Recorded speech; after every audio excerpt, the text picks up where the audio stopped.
né, o terceiro Congresso Internacional do Programa de Pós-Graduação em Letras Vernáculas da UFRJ.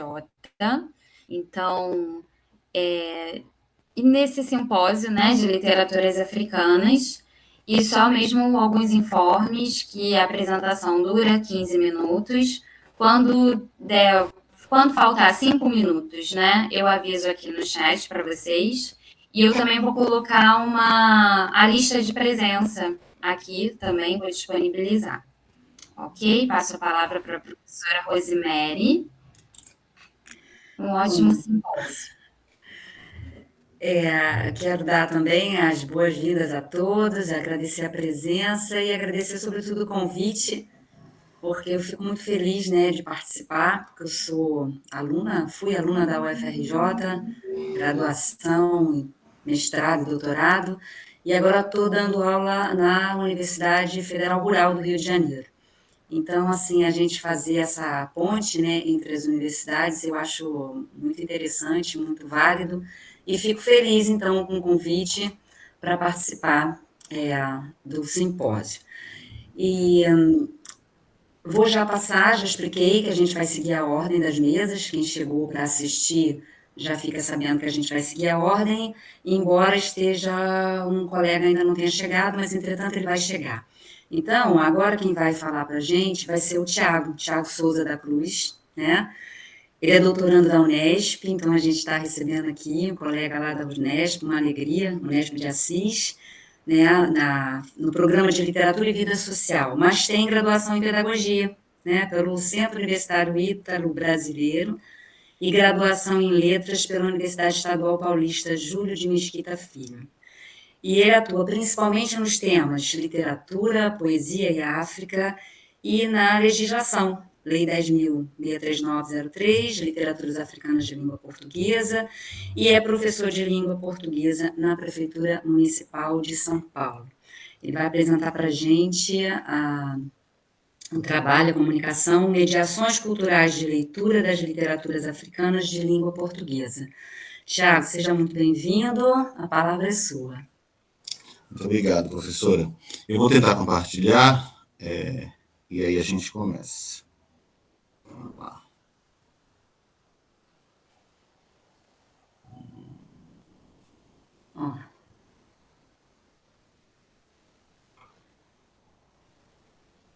Entrou alguma coisa lá no chat. Boa. Conseguiu, Thiago. Tá lembrando da pandemia. Como é que tá aí para vocês? Tá grande? Tá bom? Dá para ler? Para mim tá bom. Mas eu tô no notebook. Não sei os demais. Mas acho que eu não consigo ampliar, não. Acho que é o máximo. Então vamos lá. Bom, eu sou aluno do doutorado da Unesp Assis, a professora já colocou. Eu quero pontuar que sou um fã do trabalho desenvolvido na UFRJ, estou feliz de estar no meio disso, não vejo a hora de chegar aí amanhã, ainda estou em São Paulo hoje, porque eu trabalho com literaturas africanas na UFRJ, é referência, é muito importante, então eu fiquei muito feliz de saber do congresso, não é o primeiro, mas eu fiquei sabendo este ano, e de estar aqui. Bom, esse trabalho de mediações culturais de leitura das literaturas africanas, de língua portuguesa, tem um recorte, né? Na verdade, eu faço um recorte dentro de uma coleção chamada Biblioteca de Literatura Angolana, portanto, eu vou me adeter aos autores de Angola. Testo a coleção, especificamente os angolanos, né? Eu não vou tangenciar para Moçambique, nem Cabo Verde, bem que eu gostaria, porque eu gosto de todas, mas não dou conta, já não estou dando conta nem da coleção escolhida, né? Então, assim, só para ficar muito claro que está aí Literaturas Africanas de Língua Portuguesa, porque abarca, né, esses países. Além disso, Guiné-Bissau e São Tomé e Príncipe, que eu não citei aqui. Bom, tendo em vista que eu estou... Aliás, eu coloquei aqui, mas eu preciso me ajeitar aqui para passar. Eu só compartilhei, não botei no formato de apresentação. Espera um pouquinho. Não vou interromper nada.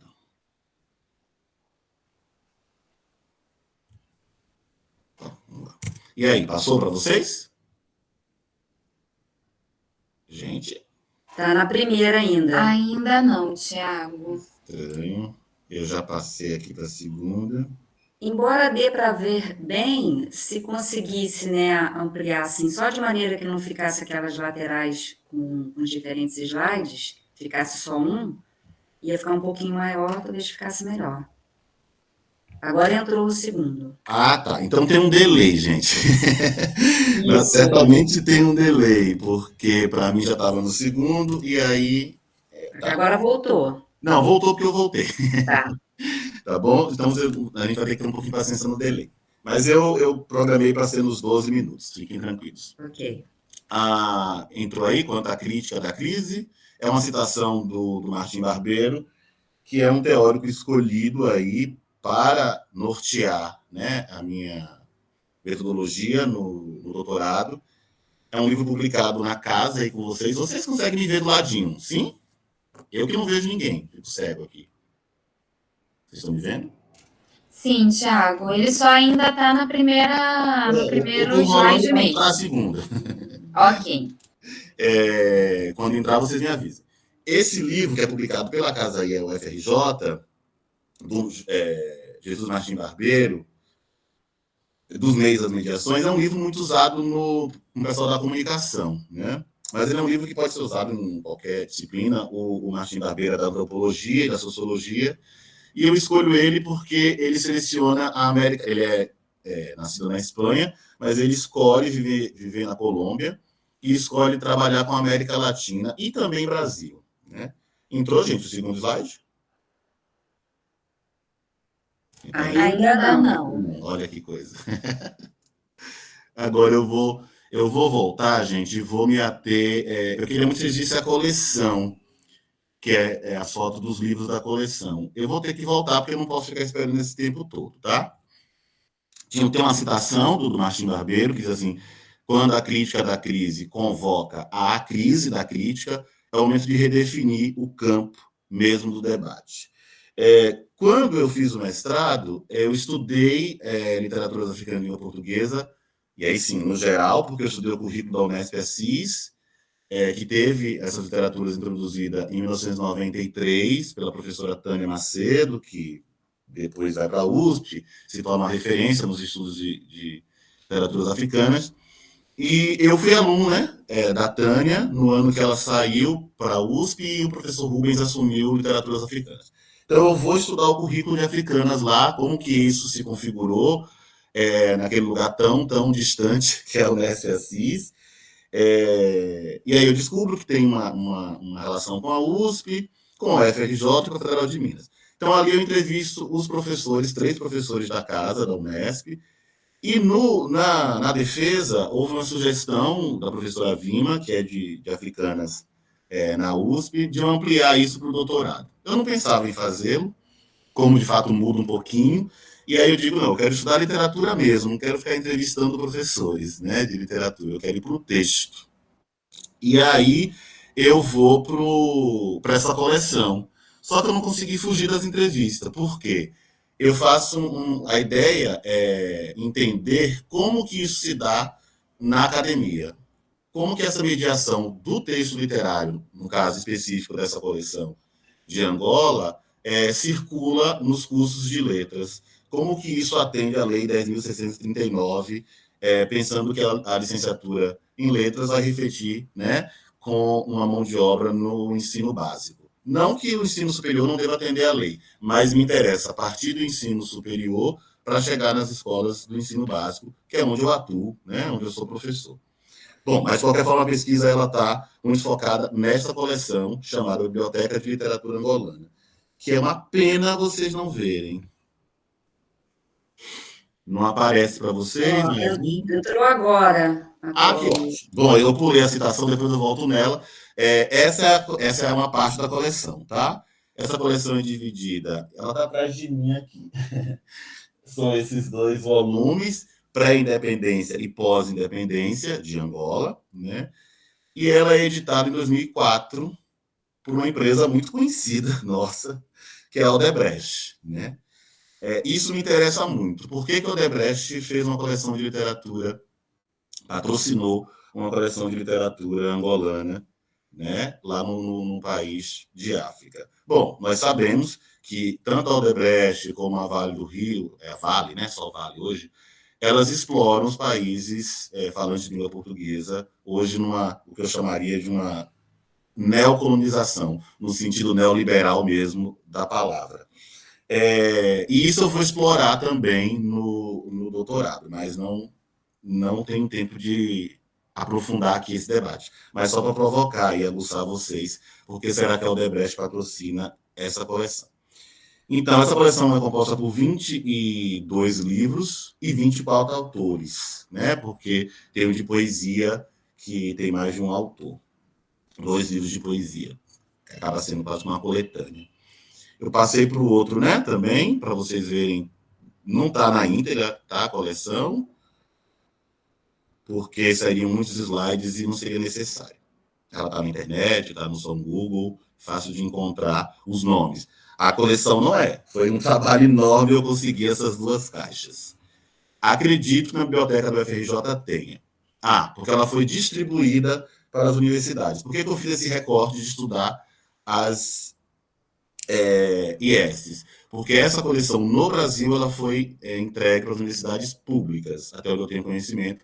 Não sei se chegou nas privadas, mas eu não tenho nem pernas e nem braços para alcançar isso, né?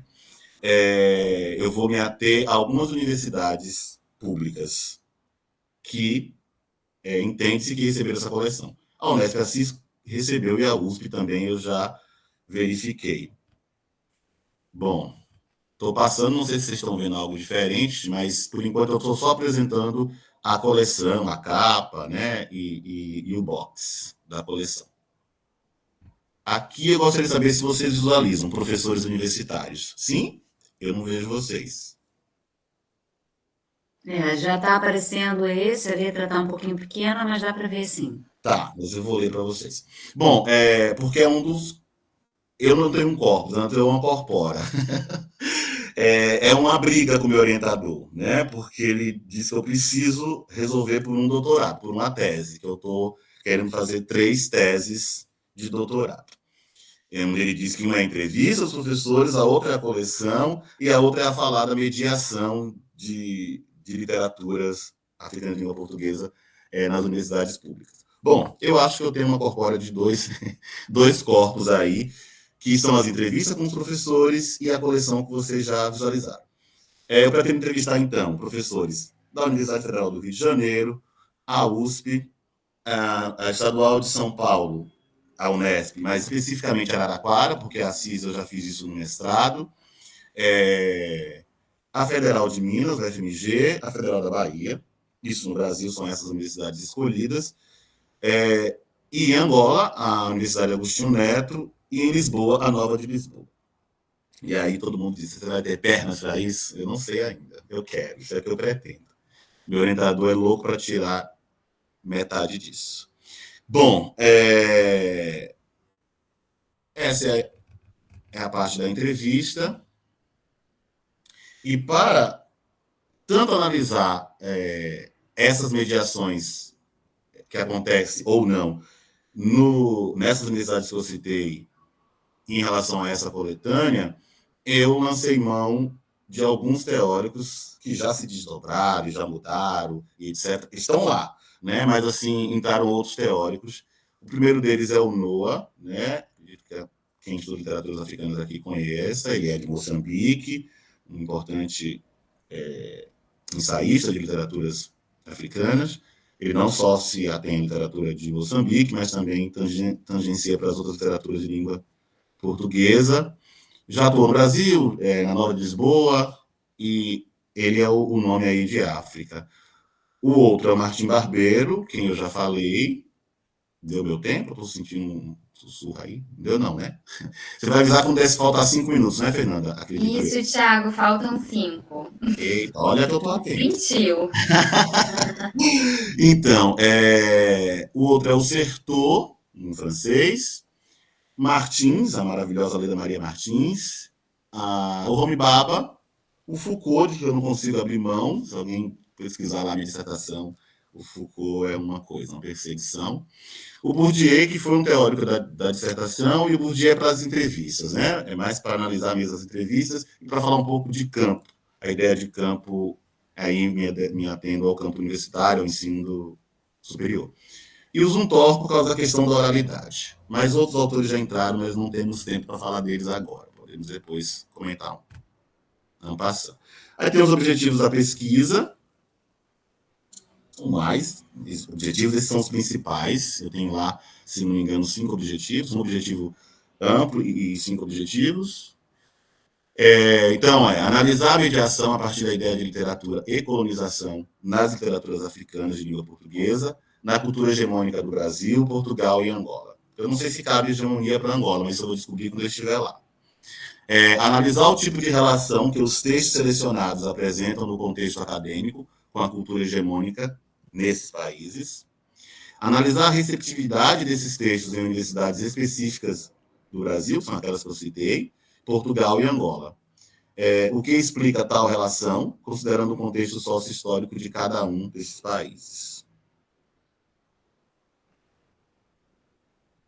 Eu estou aqui acreditando que vocês estão vendo o que eu estou passando agora. Comparar as diferentes formas de mediação cultural dada aos textos literários nas nações indicadas, como que ele se comporta, né? É isso que o Martim Barbeiro vai me ajudar bastante nessa análise. Entrevistar os agentes responsáveis pelo trabalho com literaturas africanas nas universidades em questão. Vocês veem que o Bourdieu está presente aí com essa ideia de agentes. E eu vou lançar a mão do Bourdieu, mas também já me deparei com outras possibilidades de autores para lançar a mão também dos autores que pensam literaturas africanas, literaturas afro-brasileiras. E, para finalizar, né, para tentar nortear aqui, porque vocês não conhecem a minha pesquisa, talvez fique um pouco confuso, o que se busca, né, com essa pesquisa? O que nós buscamos com essa pesquisa em específico, né? O ensino das literaturas africanas de língua portuguesa, observado a partir das práticas dos docentes, que são docentes universitários, depreendidas pelas entrevistas, nos leva a compreender que a mediação cultural, a partir dos textos literários, estão no que poderia ser e não no que de fato ele é, como potência estética, literária, educacional e cultural. Tendo a coleção possibilidades de ampliação dos debates estéticos, literários em âmbito estrito da literatura africana, como essa intersecção ensino-mediação cultural é realizada nos cursos de letras? É a nossa pergunta investigativa. E aí, acredito eu que eu terminei. É isso. Obrigado. Eu acho que eu consegui ficar no tempo. Sim, conseguiu, Thiago. Claro que conseguiu. Conseguiu, obrigada por ficar sabendo que essa pesquisa está acontecendo, né? Já vão 20 anos da lei e a gente ainda precisa entender de que maneira ela está sendo aplicada. E claro que eu fiquei curiosa, né? Saber qual é o motivo por que o Odebrecht financiou a coleção. Mas não sei se é o momento para as perguntas, né? A gente não chegou a combinar isso antes, mas até porque seríamos 4, por enquanto estamos 3, mas seríamos 4, acho que o mais conveniente seria que as perguntas acontecessem depois. Mas, assim, achei muito interessante o trabalho que você está fazendo, né? Realmente, muita coisa, mas isso é assim mesmo, né? A gente começa sempre com um copo muito exagerado e depois a gente vai fechando. E fica já aí anotada essa curiosidade minha, que não sei se é dos demais, para quando terminarem você conversar um pouquinho com a gente sobre isso, tá bom? E nós teríamos agora o Maurício, mas eu não estou vendo aqui, acho que o Maurício não entrou, não é mesmo? Ainda não entrou, Rose, e a gente não pode ultrapassar o horário, né, das 17h30, porque precisamos disponibilizar as salas, né? Pois é, eu vou jogar ele lá para o final, Fernanda. Ok. Né? Deixo ele lá, dependendo da hora que ele chegar, ele faz a apresentação. E a gente vai então para o Michel, que já está aqui um tempão aguardando, né? Está acompanhando. O Michel, que é professor adjunto do Departamento de Letras da Federal de Juiz de Fora, né? Está aqui, não está muito longe da gente, né? Professor permanente do mestrado profissional em letras, do Prof. Letras também lá de Juiz de Fora. É doutor em Literatura Comparada e Teoria da Literatura pela Universidade Federal de Minas Gerais e já fez um período de sanduíche lá na Paris-Sorbonne, né? Isso é super interessante. Também já trabalhou como leitor de língua estrangeira na Universidade de Estrasburgo. Você já está trazendo aí para a gente uma experiência, né, externa bastante interessante. E atua nesses temas principais, né? Literatura, outras artes e mídia, literatura e cinema contemporâneos, literatura e artes plásticas, paisagens, diáspora negra, negritude, pensamento antiliano contemporâneo, e achei muito interessante, né, que ele é membro associado da Mélange Caraíbe, uma associação cultural da Universidade das Antilhas de Martinica. Então, essa experiência toda que ele pode trazer aí para a gente, e está trazendo uma comunicação que é Poéticas do Desabrigo em Sala de Aula, a escrita de Janília Pereira de Almeida. Né? Michel, é com você. Bom, obrigado, boa tarde. Vocês estão conseguindo visualizar aí o slide? Sim, eu aqui visualizo bem. Sim. Tá, então eu vou deixar assim mesmo, vou passando aqui, mas é mesmo só para ilustrar. Então, agradeço mais uma vez, um enorme prazer, né, participar desse evento. Eu tenho essa trajetória, né, assim, inclusive o fato de fazer parte, né, realmente da Associação Mélange Caraíbe, da Martinica, é uma oportunidade interessante dessas trocas, né, assim, esses contextos transnacionais, transculturais, que eu vou trazer aqui, justamente nessa ideia, né, que é central aqui no meu projeto, a ideia de uma noção de poéticas do desabrigo. Eu sou professor, né, do Departamento de Letras, Juiz de Fora, e também faço parte, né, do mestrado profissional.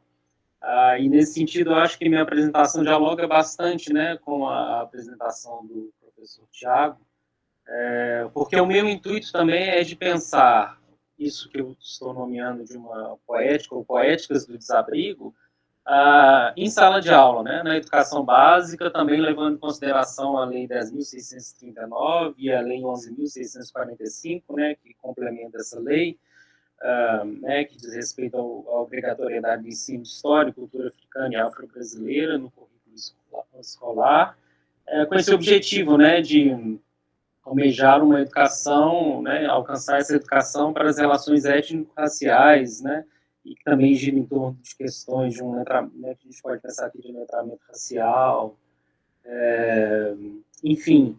Mas essa noção, então, de poéticas do desabrigo, né, esse conceito que eu venho pensando há algum tempo, ele diz respeito a essa produção cultural, literária, filosófica, surgida a partir do desenraizamento, iniciado com um movimento de dispersão da diáspora negra. Então, nessa perspectiva, em que o desabrigo é uma condição a priori do sujeito diaspórico, novas figurações e reconfigurações identitárias, novos modos de imaginar, de sentir, de pensar, ou seja, novos modos de existência foram forjados através dessa condição desterritorializante.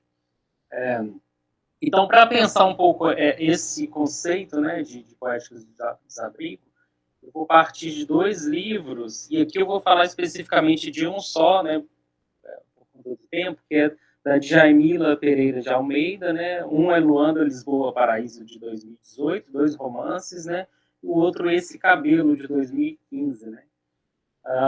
Em todos eles, eu acho que é visível essa relação, né, essa noção de um desabrigo. Deixa eu passar aqui o slide. Então, pensar... aqui eu vou trazer também, eu venho trabalhando bastante com o pensamento do Paul Gilroy, né, que é a noção do Atlântico Negro, essa formação transcultural e transnacional do Atlântico Negro, que moldou e molda ainda, né, grande parte dessa produção estética e cultural que configurou o imaginário afrodiaspórico, né.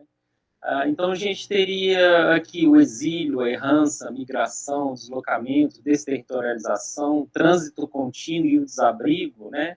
São alguns tropos recorrentes nessas produções filosóficas e estéticas oriundas da diáspora negra, né? E é justamente por aí que eu tento compreender essa noção de uma poética do desabrigo, ou seja, esse sujeito afrodiaspórico seria uma espécie de homeless, e o homeless aqui, né, traduzindo como o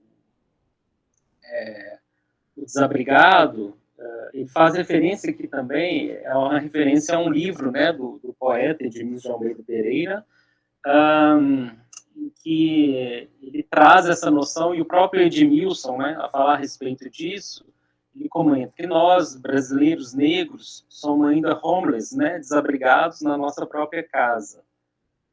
E essa condição, né, de desenraizamento, desterritorialização, desabrigo, está muito presente nesses dois livros, né, da Djamila. Então, ou seja, a gente podemos pensar que essa ideia de uma poética do desabrigo remeteria tanto a essa condição inicial de desterro, né, que se coaduna a questão da precarização das moradias dos sujeitos afrodiaspóricos no contexto pós-colonial, mas aliada também a não garantia de sustento básico que subsome uma necropolítica, né? Mas também, quer dizer, se relaciona a uma ideia, uma noção de um desabrigo existencial e ontológico. Então, só para precisar assim, algumas questões, né, que giram em torno assim, da leitura que eu proponho, a ideia do Atlântico Negro, né, do Paul Gilroy, que ele parte dessa imagem de navios em movimento pelos espaços entre Europa, América, África e Caribe, né? Então ele comenta, né, os navios eram os meios vivos pelos quais se uniam os pontos naquele mundo do Atlântico. Eles eram elementos móveis que representavam os espaços de mudança entre os lugares fixos que eles conectavam. Então, partir, né, dessa ideia, dessa formação transnacional e transcultural do Atlântico Negro, para a gente compreender essa ideia da poética do desabrigo, assim como o próprio navio, né, ele fornece essa imagem viva das trocas e fluxos, né, ocorridos no processo dessa formação transcultural da diáspora negra, em uma escala menor, o corpo, né, a gente pensa no corpo dos personagens, eles também representam, e aqui o corpo, né, até chegarmos ao cabelo, né, as múltiplas transformações que o cabelo né, na narrativa da Djamila, mas ele também representa aqui o corpo e o cabelo, esses múltiplos atravessamentos e desenraizamentos desse sujeito afrodiaspórico, né. Então, pensarmos também que essa abordagem considera o corpo das personagens em constante movimento como fundamento da nossa leitura, né, da nossa leitura da estética afrodiaspórica presente nas obras, e pensar em sala de aula, né? Então, essa é a minha questão, porque como eu faço parte desse mestrado profissional, ou seja, de formação de professores que atuam na educação básica, e uma questão que eu trago primeiro, que é a importância de pensarmos, né, de contextualizarmos a questão da negritude, né, quando tratarmos de literatura africana, de cultura afro-brasileira e africana, enfim, mas também que está relacionada a essa noção do desabrigo. E o desabrigo, então, não necessariamente, eu estou pensando aqui, trazendo esse conceito aqui, no sentido de uma aplicação em sala de aula especificamente, mas eu acho que é, de certa forma, um instrumento teórico, né, para auxiliar os professores no momento de abordarem essa produção, né? E assim, ao meu ver, realmente, quando a gente vai, seja no cinema de Osman Sembene, na literatura afro-brasileira, negra brasileira, Conceição Evaristo, por exemplo, Um Defeito de Cor, da Ana Maria Gonçalves, é muito presente essa noção, né, de um deslocamento contínuo, que tem a ver também com uma noção que eu não vou entrar muito aqui, mas é que do afropolitanismo, né, do Achille Mbembe, quando ele tenta, né, se desvincular um pouco da própria negritude e do panafricanismo, pensando esse afropolitanismo como uma estilística, uma estética e uma certa poética do mundo, mas que tem a ver justamente, né, com essa cisão, essa relação entre um aqui e um acolá, né, que está presente aqui nos textos que eu trouxe aqui para vocês. Então, finalmente, eu vou entrar aqui, né, só ler um trechinho para vocês do texto da Djamila, né, que é o Esse Cabelo, porque relacionando, então, também com essa noção, né, de uma poética de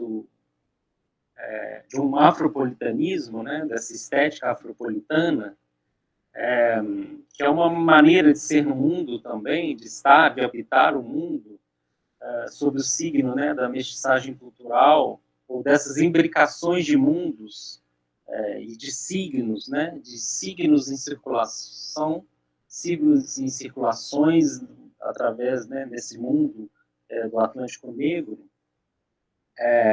Então, nessas duas obras, né, da Djamila, é também muito visível essa questão de um imaginário afropolitano que aparece de diversas formas, né? No caso do romance Esse Cabelo, né, por exemplo, essa metonímia do cabelo serve de pretexto para a apresentação dos múltiplos embates da construção de uma identidade afrodiaspórica. Então, eu cito aqui um trechinho, né? A verdade é que a história do meu cabelo crespo cruza a história de pelo menos 2 países, e panoramicamente a história indireta da relação entre vários continentes, uma geopolítica. Então, aqui, a questão da formação identitária, né, dessa protagonista, que, só para, né, contextualizar, que é uma personagem nascida em Luanda, Angola, Mila, né, ela é filha de mãe negra angolana e pai branco português, chega a Lisboa com 3 anos de idade e lá já se sente uma forasteira, né, uma desterritorializada, uma estrangeira. Né? Então, essa questão da sensação de se sentir estrangeira. E é justamente, né, através do cabelo, da história do cabelo dela, né, assim, entrelaçado com memórias da infância, da adolescência, história familiar, etc., né, e a gente tem também, né, pode pensar a constituição de uma identidade europeia e africana. Mas aqui, voltando aqui então para o trechinho, né, que eu passei aqui para vocês, a questão então, né, dessa formação identitária da protagonista está ligada ao cabelo crespo. As diversas tentativas de alisamento para que a personagem negra de origem africana que morava na Europa, Lisboa, pudesse embranquecer, se europeizar, mas como bem frisou a protagonista, né, o cabelo é também um pretexto para a discussão acerca do imbricamento de mundos favorecidos pela imigração da personagem. Em uma perspectiva mais ampla, compreendemos a diáspora africana como um grande movimento contínuo de dispersão de povos e pessoas oriundas do território africano, que favoreceu a conexão e a justaposição de sistemas culturais díspares. Mesmo que indiretamente, a diáspora africana, o processo de escravização, obrigou o pai da personagem a sair de Luanda, Angola, para buscar tratamento para o seu filho mais novo em Lisboa. A migração voluntária é, de certa forma, involuntária, na medida em que as mazelas herdadas pelo processo de colonização português obrigaram o pai da protagonista a buscar a migração. Então, aqui mais uma citação desse romance. Não veio por isso enquanto imigrante para trabalhar, mas como pai, acabando por ficar mais tempo do que previsto e depois, ao ritmo das operações da fisioterapia, até o fim da sua vida, para uma coda almejada era de Angola. A terra natal da protagonista, Luanda, é como um espaço de não pertencimento. As lembranças da cidade, mas também da casa, demonstram que o desabrigo fundamenta a relação da protagonista com a ideia de lar da terra natal. Né? Aí sempre quando a gente pensa essa ideia traz, né, a noção da terra natal, pensando na negritude, né, vem à mente o fundamental de um retorno ao país natal, de Aimé Césaire, né, o escritor da Martinica. Então, ou seja, né, esse movimento, esse sujeito em exílio, a partir desse movimento, né, dessa situação de desterritorialização, e vem essa tomada de consciência, né, da negritude, enfim. Então, por isso que essa noção, né, do desabrigo, ela está muito relacionada com a própria noção da negritude, né? Mas a negritude compreendida hoje, né, assim, pensando em todos os atravessamentos, mesmo das Antilhas francesas, né, que onde surge a negritude, depois a gente tem as criolizações, enfim. Acho que está acabando meu tempo, né? Sim, Michel, é que eu avisei aqui, eu esqueci tá. que vocês não conseguem ver quando estão projetando, né? Tá, E aí joia. faltam 2 minutinhos, tá, assim, joia. agora. Tá, Me desculpe, agora que eu me dei conta. Tá, não, obrigado. Enfim. Não, então, eu já vou aqui terminando. Então, a minha ideia hoje era justamente, assim, apresentar essa noção de uma poética do desabrigo, né? Trazendo aqui essas referências que eu acho que são fundamentais, o livro do Edmilson de Almeida Pereira, e pensando um pouco nas possibilidades, né, de abordarmos em sala de aula, na educação básica, e como eu falei anteriormente, essa noção de um desabrigo, essa poética do desabrigo, enquanto uma ferramenta teórica, né, assim, uma forma de abordar essa questão, né, dessa produção estética, cultural, literária oriunda da diáspora negra, mas também da estética africana, né, assim, e o desabrigo atravessa diversas, né, produções literárias, né. Então, só para encerrar aqui, o próprio Mia Couto, né, se a gente for lá no Rio chamado Tempo, a casa chamada Terra, ali a questão fundamental que gira em torno da casa, do abrigo, do desabrigo, que também poderíamos desdobrar, ir lá no Bachelard, por exemplo. Eu acho interessante pensar a poética do espaço, mas também ler a contrapelo Bachelard, propondo uma espécie de fenomenologia do imaginário negro, né? Enfim, ou seja, para finalizar, a ideia de pensar essa poética do desabrigo e desse instrumental, né, de caminhos, de possibilidades de abordarmos essa produção que poderia dialogar muito bem com a produção de autores e autoras brasileiras também. Então é isso, né? Agradeço mais uma vez e fico à disposição para dialogarmos mais no final. Agradeço. Obrigada, Michel. Gostei muito de te ouvir, principalmente porque Djanira é uma escritora que eu tenho lido, né, e tem me atraído particularmente, porque eu sou das áreas de literatura portuguesa e africanas, então, como ela é nascida, né, em Angola, mas tem a nacionalidade portuguesa, fica sempre essa questão africana, é portuguesa, me chama a atenção particularmente, e esses 2 romances, porque, nossa, adoraria ficar conversando aqui com você mais tempo sobre essa poética do desabrigo, porque eu tenho trabalhado muito na perspectiva do pertencimento, do local, de como essas marcas, né, de africanidade acabam empurrando a pessoa para um espaço sempre periférico, né? Porque nos 2 livros você tem uma personagem que, mesmo sendo de uma família europeia, criada por uma avó, num espaço de privilegiado, mas por conta dessa marca, desse cabelo, ela só vai conseguir encontrar, né, os seus pares, alguém que cuide desse cabelo, consequentemente, que entenda essa pessoa na periferia.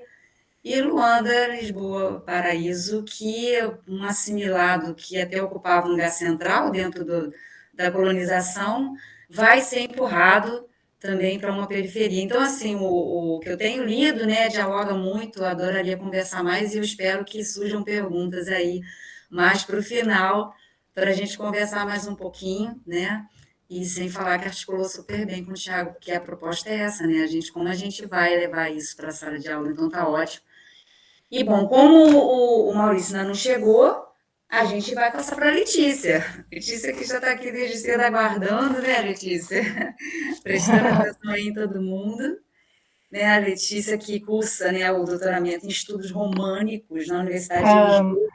Aliás, eu nem perguntei de onde vocês estão falando, né? Então, posso, Rosemary, boa noite a todos. Eu concluí o meu doutoramento. Já concluiu, aqui está dizendo, eu achei estranho. Tá, não, meu Lattes está completamente desatualizado. Olha eu só.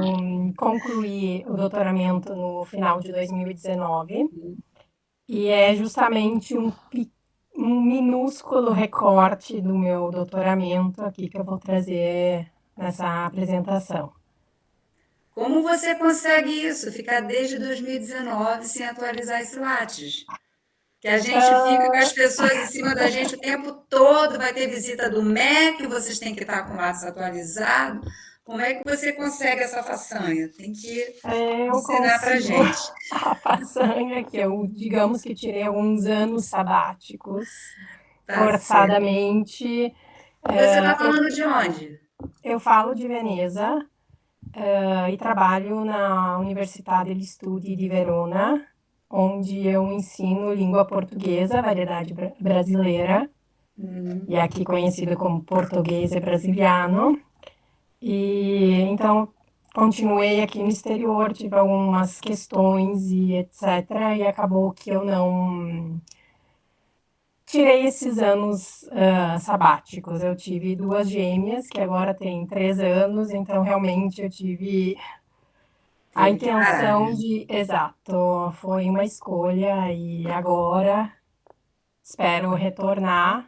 Inclusive, eu começo a fazer parte de um grupo de pesquisa em Portugal agora e provavelmente vou começar um pós-doutoramento também na Universidade de Lisboa, que é onde eu Então, concluí o meu Letícia, você doutoramento. precisa atualizar esse Lattes.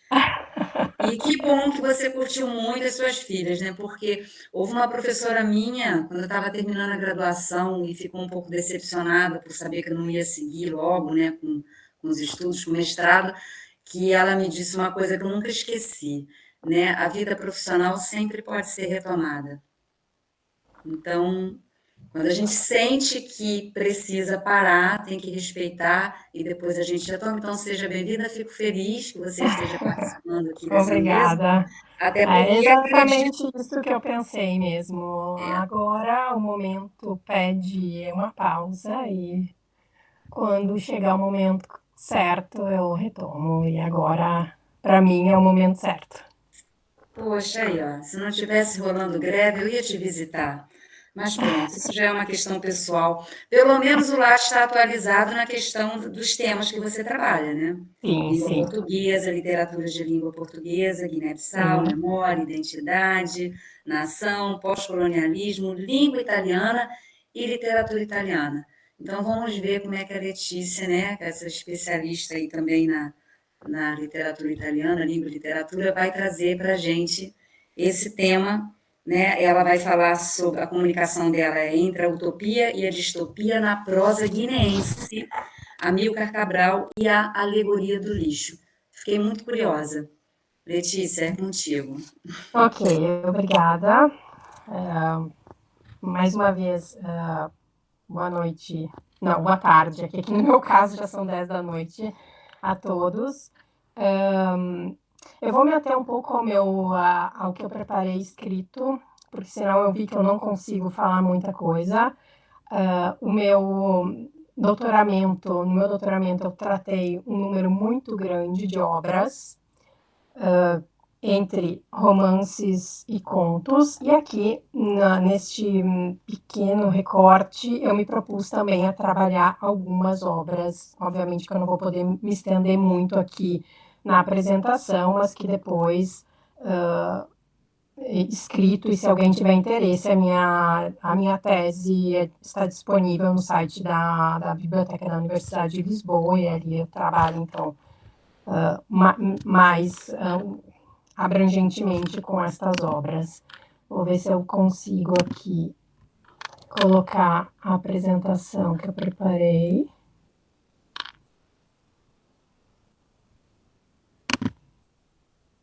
Ok. Agora perdi vocês, espero que esteja funcionando. Então, aqui o título é Entre a Utopia e a Distopia na Prosa Guineense, Amílcar Cabral e a Alegoria do Lixo.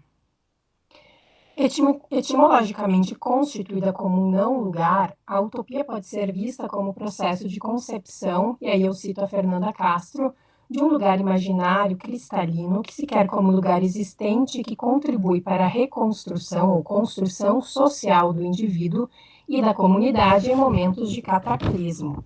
A utopia é um não-lugar privilegiado que acolhe o lugar imaginário. Ficcionalizada, então, a utopia pode criar sociedades igualitárias em que a justiça e a solidariedade afugentam qualquer ameaça de violência ou o mínimo indício de corrupção.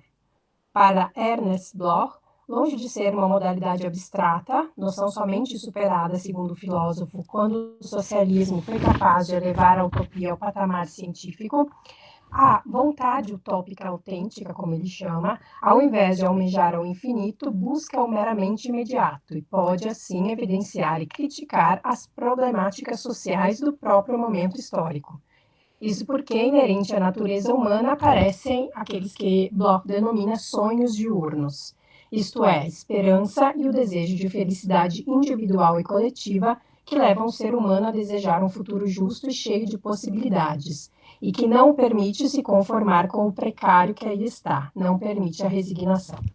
Se a utopia, conforme Paul Ricoeur, apresenta como função primária a necessidade de propor sociedades alternativas, questionando o presente como perspectiva de futuro, falo porque a realidade que cerca o sujeito mostra-se distópica.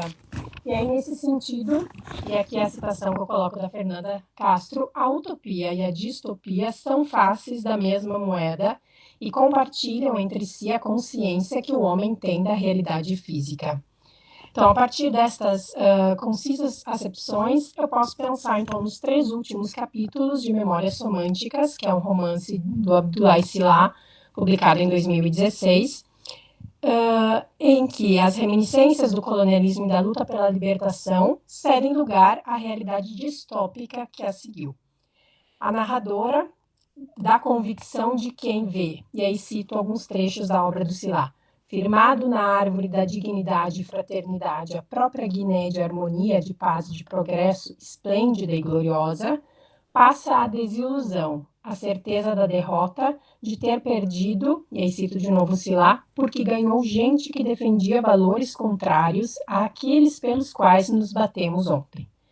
Em Eterna Paixão, que é o primeiro romance publicado pelo Abdullah Sila e faz parte da trilogia Mistida, juntamente a Mistida e a Última Tragédia, a visão idealizada do protagonista do romance Daniel sobre o continente africano, e é Daniel e não Daniel, porque ele está nos Estados Unidos, começa a ser desfeita ainda na América. E aqui eu passo para o segundo slide.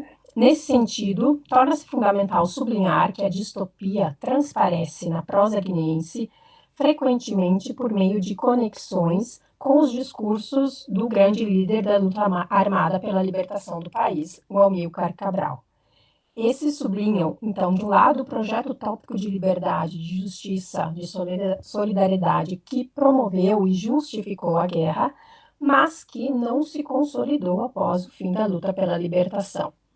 Ainda em Eterna Paixão, e aí um pequeno exemplo, o diplomata africano Ntamawogo afirma: eu acho que o que é impossível é nós, africanos, continuarmos a arrastar com os nossos problemas todos esses problemas e conflitos que temos, sem procurarmos encará-los de frente, sem pensarmos em soluções originais, algo que seja realmente inédito.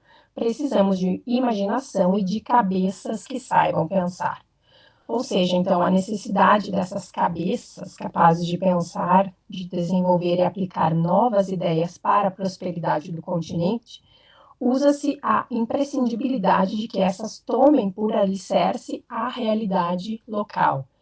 E essas afirmações parecem retomar um dos pontos centrais da reflexão do Amílcar Cabral, para quem tanto a luta pela libertação quanto as ações após a independência deveriam partir da realidade social, histórica, cultural, geográfica e política local. Isso porque, segundo ele, aí eu cito um trecho da Arma da Teoria, nós fazemos parte de uma realidade concreta que é a África, lutando contra o imperialismo, contra o racismo, contra o colonialismo. Se não temos consciência disso, podemos cometer muitos erros. E aqui fecha a citação do Cabral. Bom, as referências, então, à figura histórica do Amílcar Cabral vão aparecer em diversas obras. Por exemplo, em Fogo Fácil, de Marinho de Pina, nas obras de Carlos Edmilson Vieira, aqui que eu trato contos de Nori, e também um romance Adormecer de um Sonho. Aqui eu não vou poder, infelizmente, trazer exemplos de todas as obras. Aparecem ainda também na obra de Filinto de Barros, Kikiamacho, O Desalento do Combatente, de 1999. E nessa obra, então, em meio ao absoluto clima de desencanto, e assim que vem descrito no romance, que acomete os personagens, o narrador assevera. E aí ele diz, então, um trecho do Kikiamacho. Em vez do suicídio da classe pequeno-burguesa, tão cara a Cabral, deu-se o aburguesamento do campesinato. O discurso revolucionário de tudo fazer em nome do povo dera lugar ao com o poder não se brinca. Em vez de livros, medicamentos, surgiram os volvos e as comadres, e como corolário, a violência policial.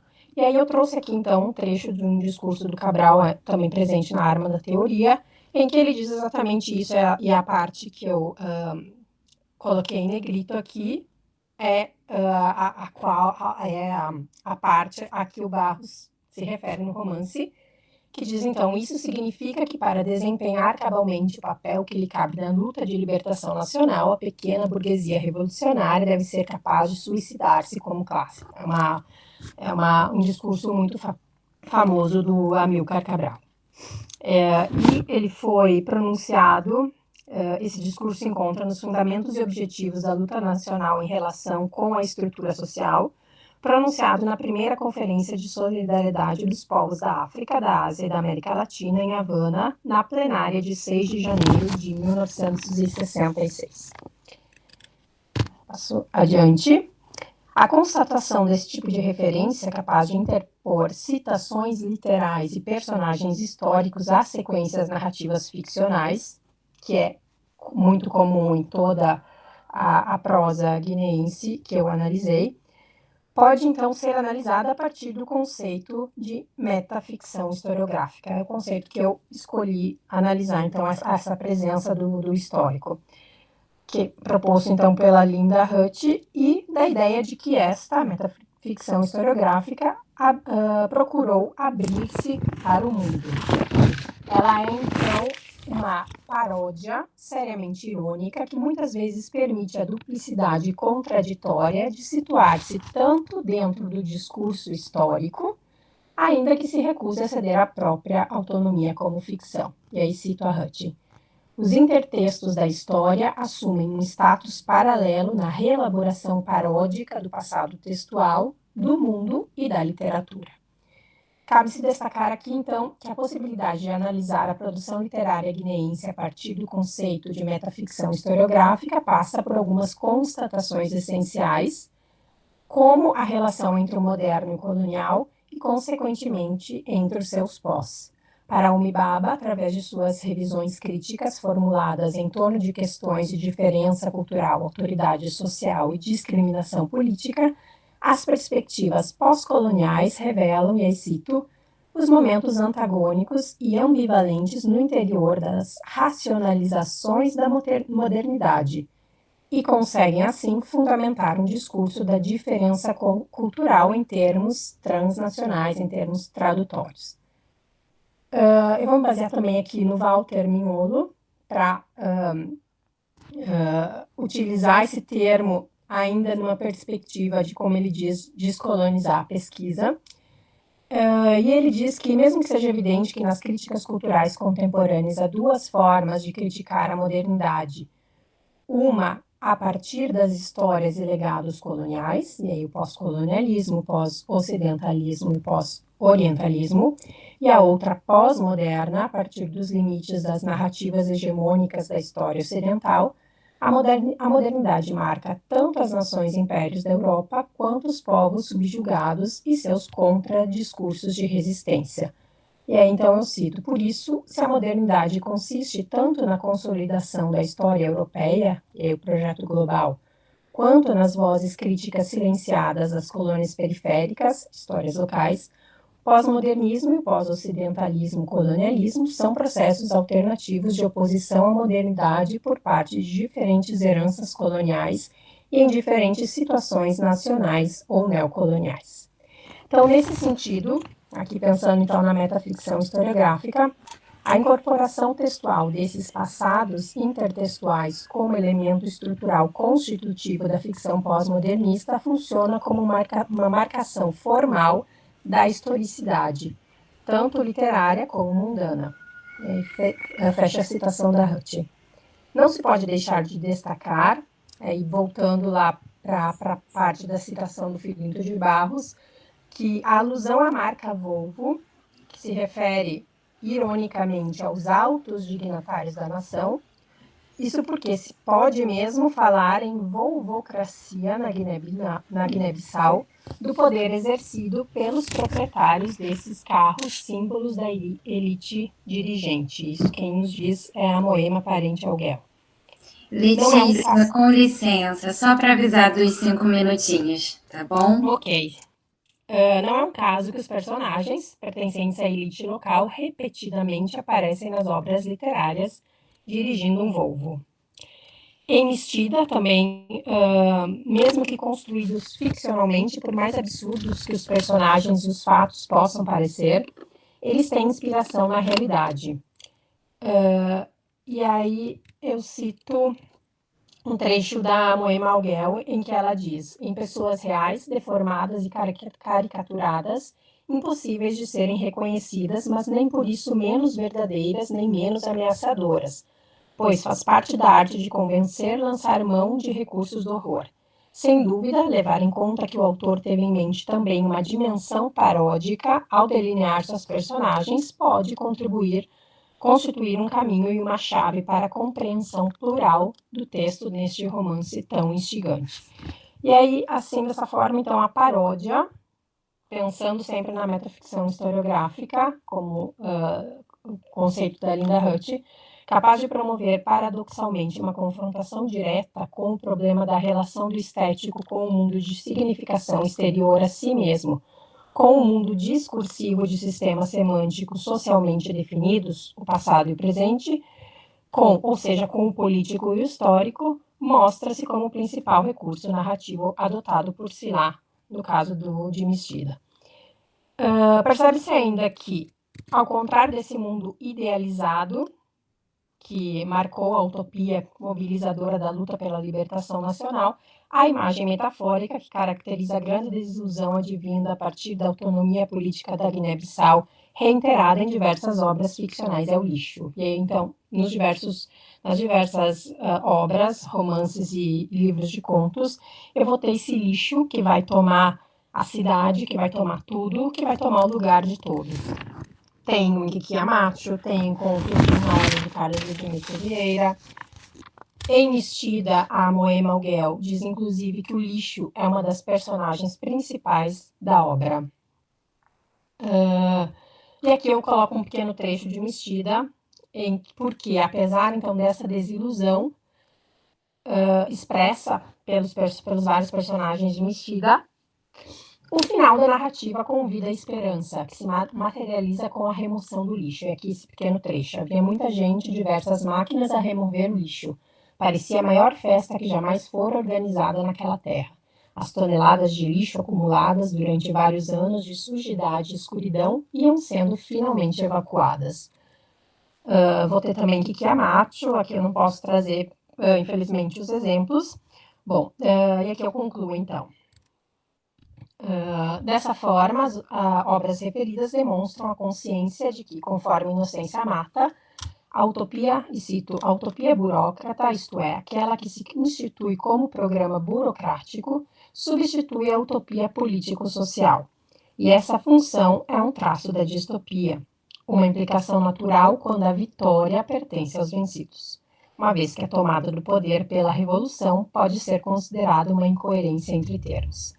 Nesse sentido, ainda segundo Boaventura de Souza Santos, apesar de algumas ideias utópicas serem eventualmente realizadas, e aqui ficcionalmente eu tenho o Oyolayan, que é a sociedade ideal, impossível, de ser implementada em escala nacional pelo então novo ministro da Agricultura Daniel, protagonista do romance Eterna Paixão de Szilah, sua natureza é a não realização. Pelo contrário, a utopia é a metáfora de uma hipercarência formulada ao nível a que não pode ser satisfeita, O que é importante nela não é o que diz sobre o futuro, mas a arqueologia virtual do presente que a torna possível. Nesse sentido, eu tenho então uma teimosa esperança no final destas obras, e que pode ser então entendida essa teimosa esperança como outro lado da moeda, cuja face distópica é aquela que nesse momento está voltado para cima.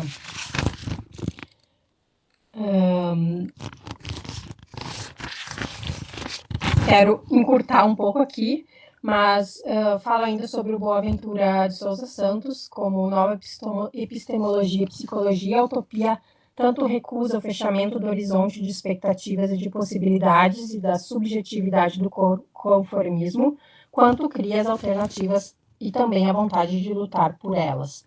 Assim, o final de Sonho e Paixão Renovado, que marca as narrativas, apesar então de toda essa distopia, apesar de todo esse lixo, a partir do discurso dos excêntricos, e aqui então um conceito da Linda Hutt, deixa transparecer a convicção de que se a utopia aí se mostrou inexequível, ela ainda é o único percurso para a saída da abissal realidade. E se os personagens femininos duplamente excêntricos coube um importante papel na luta pela libertação da Guiné-Bissau, caberia manter e propagar a esperança, e uma vez mais almejar e lutar por um futuro novo. Afinal, e aqui cito um trecho do Silá, de novo, de Mistida: seja como for, para ser honesto, a única coisa de que estou plenamente convicto neste momento é que quando a Diba Mané e as suas companheiras resgatarem a esperança, alguém que certamente não será um mero Didi de caneta, terá que ouvir a passada da boca de Mama Sabel, aliás, perdão, Mbumbi, e escrever uma outra Mistida, que não será como esta que acabou de ler. Aqui eu coloquei algumas referências, então, bibliográficas, e o meu contato, então, no final aqui. E é isto.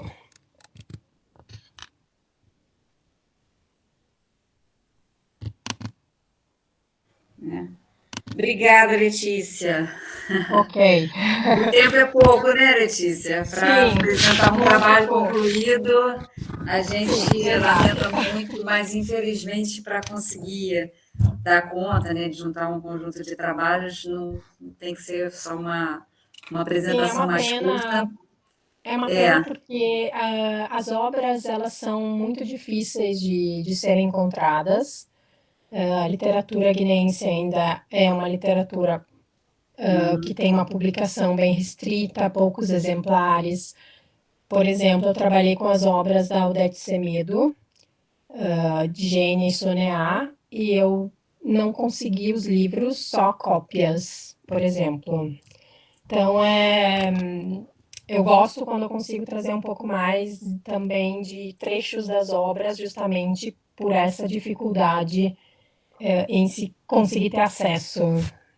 Sim, é verdade. A gente que trabalha com as literaturas africanas, a gente percebe essa dificuldade em conseguir obras de alguns países, principalmente, né? Angola, Moçambique, aqui no Brasil está fácil, relativamente fácil, tem autores que já publicam aqui, mas da Guiné-Bissau um pouco difícil. A gente às vezes recorre ao nosso colega, né? Sim. O Eliseu Manali, né, que é colega aqui da UFRJ, que está publicando, mas ele está no Brasil, é uma perspectiva um pouco diferente. E muito interessante o trabalho, né? Porque essa questão da utopia e distopia, que elas, de certa maneira, se complementam. E eu acho sempre que o simples fato da escrita, né, do autor estar se dispondo a escrever, fazer um romance, ele sempre está trazendo uma esperança. Mesmo quando ele mostra todo esse lixo, né, se não existisse isso, eu falo isso muito até em relação ao próprio José Saramago, que é um autor de portuguesa, né, que eu uso bastante, que ele se diz um fatalista, né, eu digo, seria um realista, mas o fatalista ele desiste, e se a pessoa escreve, né, se escreveu sempre, é porque tem sempre alguma esperança. Antes de perguntar se alguém tem alguma pergunta, né, olha só a redundância, deixa eu perguntar aqui para a minha monitora uma coisa. Fernanda, nós, né, a mediadora e os participantes, também precisamos assinar essa lista de presença? Ou é para quem está assistindo? É para quem está assistindo. Tá. Não, perguntei porque no nosso caso nós tivemos uma ausência, eu não sei como vocês estão fazendo o registro disso, se é você que faz esse registro. É comigo Tá. também. Então, como a gente tem ainda 15 minutinhos, né? Temos até as 7h30, e são 17, desculpa. 17. Eu queria saber se alguém gostaria de fazer alguma pergunta, né? Eu já demonstrei as minhas curiosidades. Para o Tiago, a questão da Odebrecht, de ter feito a publicação. Para o Michel, esse diálogo com o que eu também estou lendo, da Djamila, essa questão do desabrigo. E a Letícia, essa questão da esperança que ela coloca, que tem que permanecer, apesar de todo o lixo, né? Dessa utopia-distopia. Mas abro para alguém mesmo do público que queira perguntar alguma coisa para os colegas. Alguém aí? Estou vendo que tem 15 pessoas participando. Se o público está envergonhado, os colegas da mesa...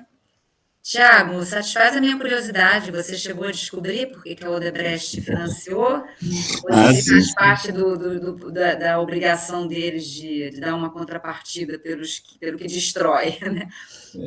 Então, não, a Odebrecht está presente esse ano, ela faz 40 anos que está presente em Angola, desde 84, e de 2002 a 2017 foi o momento assim, que a Odebrecht mais lucrou em Angola.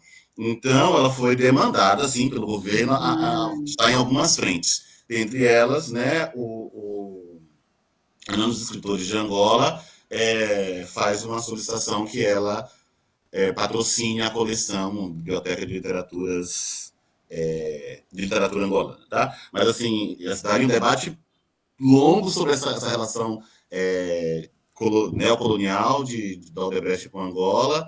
Ela explora mesmo, já teve vários momentos de prejuízo, porque tinha guerra civil, etc., mas há muito tempo que ela está lucrando em Angola, e muito feliz com esse lucro. Inclusive, ela criou uma Odebrecht Africa Foundation em Angola, com esse nome em inglês, e ela disse que naquele momento de crise, da corrupção, que ela estava instaurada aqui no Brasil, acho que todos se lembram disso, né? Ela disse que lucrou mais em Angola e que nem sentia tanto essa perda, esse impacto da perda que ela teve financeira aqui no Brasil, porque ela estava lucrando bastante lá em Angola. Então é isso, ela dá uma pequena contribuição porque ela explora bastante Angola. Mas um detalhe, esses livros são impressos numa editora aqui de São Paulo, em Guarulhos. Ela financia lá para ser público. Bom, pelo menos distribuiu aqui e contribui, né, para o que a gente busca, que eu acho que o que a gente busca com essas literaturas trazer para o público, trazer para os futuros professores, e por isso eu fico muito contente de ver os colegas que trabalham também com isso, eles entenderem essa importância para a gente trabalhar com uma educação antirracista, né? Então, esse é o objetivo comum, independentemente do autor especificamente que a gente trabalhe, ou das obras, né? A gente tem um interesse comum, né? Alguns são mais evidentes, outros menos, mas o objetivo é esse. Michel, deixa eu te perguntar, você tá... desculpa, Tiago. Eu acho que a minha pergunta vai na mesma direção que a sua, não sei. É que eu tenho uma curiosidade em relação a Djamila. Ela se autodenomina escritora portuguesa, como Walter Ugumãe, ou não? É uma pergunta mesmo assim, se tem alguma entrevista, se ela se identifica como escritora portuguesa. E não angolana, óbvio. Para o Michel ou para mim? Para o Michel. É que eu acho que essa pergunta tinha algo nessa linha, se não me engano. Mais ou menos, Você quer aproveitar, Rosemary, para perguntar? Eu não vou perguntar exatamente isso. A minha curiosidade era saber se você estava lendo outros romances dela que poderiam se encaixar nessa temática. Ah, tá. Porque eu não li toda a obra ainda, estou nesse percurso, né? Uhum. Não, eu também estou nesse percurso, né, da literatura dela. Eu conheci recentemente, né, e realmente o primeiro foi o Esse Cabelo, e assim, logo de cara eu achei muito interessante, porque eu já estava pensando, né, em outros autores, essa questão do desabrigo, que, assim, na verdade, né, quando eu falo, parece que fica muito forte a questão do desabrigo, da falta, desenraizamento, etc., mas tem um outro lado também, né, que, por exemplo, quando a gente vai lá na Conceição Evaristo, né, no Conceição Vicêncio, no finalzinho da narrativa, enquanto ela fala que, deixa eu ver se eu lembro a parte, mas fala que ela agora era elo e memória ancestral dos seus, né? Então, assim, toda uma memória ancestral que volta ali no final da narrativa da personagem, que tem esse desabrigo, esse desenraizamento, essa desterritorialização, essa desorientação pelo espaço urbano, né? Então essa falta, e ali no final da narrativa existe essa ligação de novo, né? Através justamente da escrita, no caso da Conceição, uma escrevivência, né? Escrevivência, sim. Da Conceição Evaristo, mas assim, de trazer de novo à tona essa memória ancestral. Então, né, ou seja, só para frisar que não é só a questão, né, do desabrigo, do desenraizamento, etc. Então, foi, na verdade, nesses dois que eu percebi, né, de maneira mais visível, essa noção do desabrigo, né, dos livros que eu li dela, foram esses dois, por isso que eu fiz esse recorte. Né?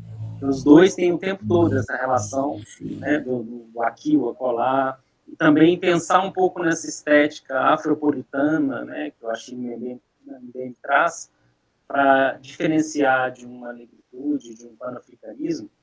Ou seja, o que eu procuro compreender justamente no sentido mais amplo, né, assim, para pensar em sala de aula, né, essa possibilidade de transitarmos transdisciplinarmente, né, temos essas ferramentas teóricas, assim, ou seja, o que teria a ver o Diário Retorno ao País Natal, de Aimé Césaire, com essas narrativas mais contemporâneas, com um defeito de cor, né, tentar fazer essa ponte, e eu acho que eu lembro que é uma questão que eu acho fundamental hoje, né, a própria questão da negritude, como trabalhar a negritude em sala de aula, como trazer essas questões. E muitas vezes eu acho que falta, talvez, esse referencial teórico, né, assim, alguns professores, por exemplo, que querem trabalhar com representação negra, personagens negros, mas aí, de repente, não trazem essa questão de uma identidade negra que surgiu com a questão, né, da negritude, o movimento cultural, filosófico, estético, enfim, mas aí tem ali, né, o fundamental Diário do Retorno ao País Natal, do Aimé Césaire, ou seja, pensar também, por isso que eu acho que essas teorias, como o Atlântico Negro, do Herói, como que elas dialogam bastante, pensar esses movimentos isomáticos, né, nessa formação transcultural e transnacional do Atlântico Negro. Né? E que estão lá em Portugal, se refletem aqui, né? E você consegue responder a questão do Tiago? Sim, eu já vi ela falando, na verdade, como angolana portuguesa, né? Mas, assim, engraçado, é interessante, porque é a questão lá do Boys, né, da dupla consciência, né? Porque, assim, a nacionalidade dela é portuguesa, né? Ela tem a nacionalidade portuguesa, mas você lê a obra dela e você identifica uma escritora que é africana também, né? Então, essa coisa da dupla nacionalidade, do percorrer os dois espaços, ela está presente o tempo todo na obra, pelo menos até onde eu conheço, e ela fica presente ali. E isso é uma pergunta interessante, Tiago, porque algumas pessoas não ficam muito confortáveis com a gente trazer a Djamila na literatura portuguesa. Inclusive, eu vou deixar a Maria Tereza Salgado falar, né, Tereza? Porque ela tem uma resposta a esse respeito. Eu acho que ela é a autoridade perfeita. Exatamente. Ela vai poder, porque ela já vivenciou, assim, essa polêmica, e ela pode falar para a gente sobre isso. Tereza, fica à vontade. Mas eu queria só falar mais de uma obra dela, A Visão das Plantas, né, que foge um pouco disso. É um cara que volta da guerra, né, de lá de Angola, e ele tem esse momento que não está fora do seu território, ou está no seu território, que é Portugal, mas não está através da mente. É um livro fantástico que eu recomendo muito se vocês não leram. A Visão das Plantas. Não, tá na lista. Tá na lista. Aí foge dessa coisa africana dela, eu diria. Esse, por exemplo, que realmente eu também já li, mas, como eu falei, não entra muito, né, no trabalhando do desabrigo, né? E só pensar um pouquinho antes da pergunta, mas a questão dessa sensação de não pertencimento, de ser estrangeiro no próprio país, que atravessa os personagens, né, da Djamila, seja em Portugal, seja em Angola também, porque em Angola também acaba sendo um não lugar dela, né? Então, mas vamos deixar a Tereza falar, porque com certeza ela vai acrescentar algo interessante. Cadê a Tereza? Oi, pessoal. Tá. Boa tarde. Eu queria pedir desculpas por não estar participando direto, porque eu estou nas duas salas. Eu estou na sala, são 2 simpósios, são 2 mesas, né? Então, nós somos 3 justamente para poder, né, dialogar com todo mundo. Então, eu ouço um pouco aqui, eu ouço um pouco lá. E eu não sou nenhuma autoridade, eu acho que cada um é autoridade na sua pesquisa. Isso é que a gente tem que lembrar, né? Eu não sou uma autoridade em literaturas africanas. Eu acho que eu me sinto muito mais autoridade naquilo que eu pesquisei, que foi ficção angolana contemporânea. Mas eu acho que tem uma noção da Doris Wieser, né, que ela trabalha com escritas em trânsito, e ela traz muita reflexão sobre essas escritas, essas escritoras, esses escritores que estão realmente numa situação um pouco do entre-lugar, em trânsito. E ela fala de uma dúzia de escritores no filme dela, né? Escritas em trânsito. Eu vou botar o nome aqui certinho, porque eu vou já voltar para aquela outra mesa. Eu estou tentando ouvir todo mundo um pouco, porque eu estou achando todas as falas maravilhosas. Que alto nível vocês, hein? Parabéns, tá? É só isso que eu queria falar. Obrigada. Obrigada, Tereza. Obrigada a você por participar. Licença, só um minutinho, né? Eu tinha falado só para fazer uma correção sobre a lista de frequência, né? O preenchimento do formulário. Esse formulário ele tem a opção de apresentar, de quem apresentou no simpósio, a comunicação, ouvinte, coordenador, então é para ser preenchido. Tá. É só a gente clicar aqui e vai Isso, aparecer, abre mas o aí formulário. Aí a gente não vê vocês. Mas aí volta para cá, deixa aberto, depois você preenche. Tá. Então, porque eu achei importante que a gente não teve o Maurício, mas olha, lamento muito a ausência do Maurício, mas de certa maneira deu um espaço maior, a gente ficou mais confortável para conversar um pouquinho. Fiquei muito feliz de estar nessa mesa, porque, como a Tereza falou, as falas foram interessantes, trouxeram uma diversidade, mas que se complementa, e a gente está muito perto aqui do final, e por isso eu queria perguntar à Letícia, que não teve oportunidade de voltar a falar, se ela quer complementar alguma coisa ou fazer alguma pergunta para os colegas, né, Letícia? Porque Guiné é uma coisa que sempre é bem-vinda, né? Até por essas poucas oportunidades, a gente vai ficar feliz se você quiser comentar alguma coisa. Ou sobre a fala dos colegas. Eu me senti um pouco deslocada no trabalho, essa questão especificamente do ensino, mas eu posso pensar um pouco também a questão da Guiné-Bissau, e aí toda a dificuldade em relação ao sistema também de ensino, isso que me vem em mente. E quando nós pensamos isso no Brasil, é bem diferente da situação ali. E aqui entra também a questão da língua, que é uma questão que eu abordo, porque eu trabalho com a questão identidade, nação, identidades no plural, nação, etc. E entra também a questão da língua e das diferentes línguas étnicas que eu tenho e do crioulo aí nessa jogada, que é muito importante, porque as obras, tanto da prosa quanto a poesia, elas trazem muitos termos, ou algumas vezes a tradução, a espelho mesmo, no caso das obras da Semedo, no crioulo. E aí, pensando, então, na questão, seja do ensino, seja da publicação que falamos, que é uma literatura publicada com um número de edições limitadas. Eu tenho a editora da qual o Silá é um dos sócios proprietários, que é a Cusimon, que é a principal editora que publica as obras.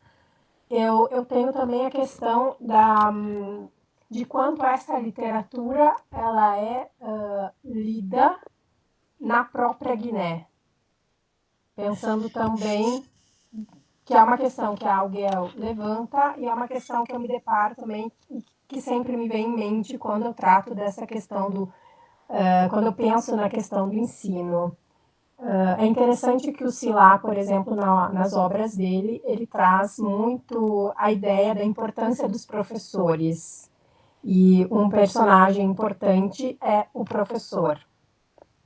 Aparece o nome dele, mas, enfim, ele sempre é chamado como professor com a maiúscula alegorizante. E aí é interessante também, então, deixar aqui em aberto essa questão de qual é a recepção, então, dessa literatura, de como os professores na Guiné-Bissau trabalham essa literatura ou não, pensando também na questão da língua, que é central. Infelizmente, a gente não vai ter essa resposta sobre a Guiné, mas o Tiago vai trazer essa resposta sobre Angola, né? Ele assumiu o compromisso aqui conosco de que ele vai ter pernas para isso. Ele disse que não sabe como, mas ele vai conseguir. Eu, na verdade, a minha curiosidade foi como são trabalhadas essas... Você consegue incluir, você que dá aula de literatura em língua brasileira, na Itália. Não, no momento você consegue levar. No momento, ensino língua portuguesa, variedade brasileira. Aí eu levo literatura brasileira. Principalmente. Mas, obviamente, quando eu falo da questão da língua portuguesa, eu trabalho, então, a ideia de onde se fala português e as diversidades, então, as variações do português europeu, português falado na África, nos diferentes países, enfim. Ah, que bom. Sempre vai colocando um pouquinho. A gente vai tentando fazer o que tem espaço, né? O que consegue, né? Sim. Que bom. Fernandinha, como é que estamos de tempo? Precisamos terminar, né? Precisamos terminar. E 5h30, agora às 17h30, né? Vamos ter uma mesa de literaturas africanas, né? Então, né, quem puder assistir, é muito interessante. E o pessoal da apresentação, da próxima apresentação, já está chegando aqui na sala, então a gente precisa encerrar mesmo. Gente, agradecer mais uma vez a presença de vocês, os trabalhos apresentados, lembrar a todos que assinem, então, a lista de presença, que todos nós temos que assinar, e torcer para conseguir vê-los amanhã ou depois presencialmente. Letícia, a gente se esbarra em outro momento. Não é? Os outros dois virão, né, Michel e Thiago? Sim. Presencialmente ou não? Já sim. Sim. Então a gente se vê ao longo do congresso. Tchau. Tchau. Até a próxima. Fernandinha, como é que a gente sai aqui agora?